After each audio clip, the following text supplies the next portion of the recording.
আসসালামু আলাইকুম। আসসালামু আলাল মুরসালিন।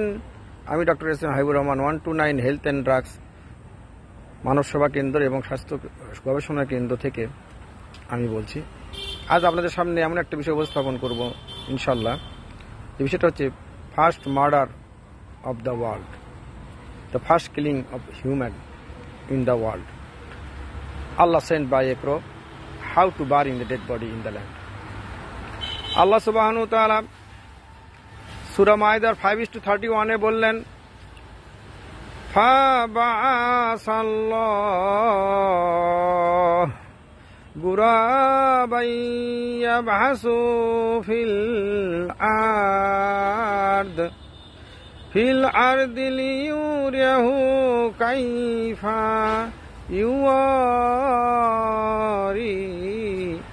يواري ساتاكيه। আল্লাহ সুবহানাহু ওয়া তাআলা বলেন, then was sent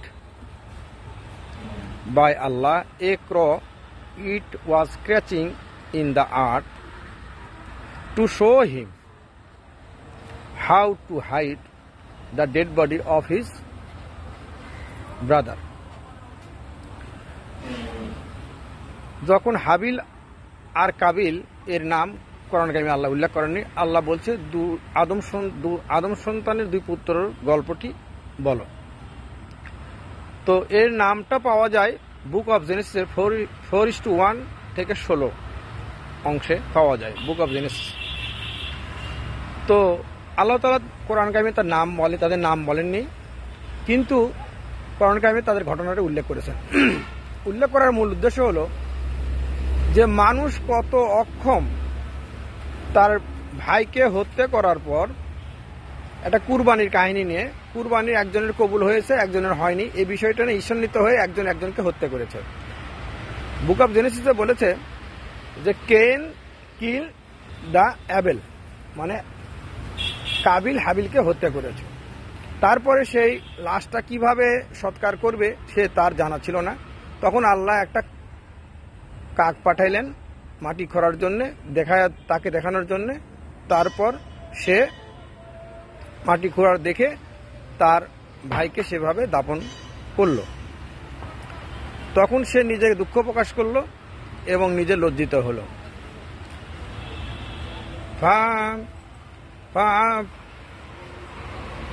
فأصبح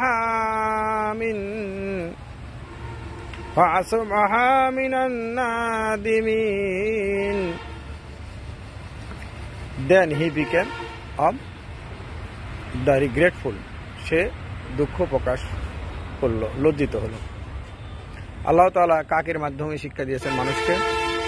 আমরা মানুষ কত অধম, আল্লাহ কাকের মাধ্যমে শিক্ষা দিয়েছেন মানুষকে পৃথিবীতে এই হত্যার মানুষের সৎকার করার জন্য। আল্লাহ তাআলা আমাদের শিক্ষার তৌফিক দান করুন, আমাদেরকে অন্যায় হত্যা থেকে বিরত থেকে মানুষকে উপকার করার জন্য আল্লাহ সুবহানাহু ওয়া তাআলা আমাদেরকে জ্ঞান দান করুক। সবাই সুস্থ থাকুন, সুন্দর থাকুন, আল্লাহর আইনের প্রতি সুদৃষ্টি এবং মানার তৌফিক দান করুন। আমিন। আসসালামু আলাইকুম।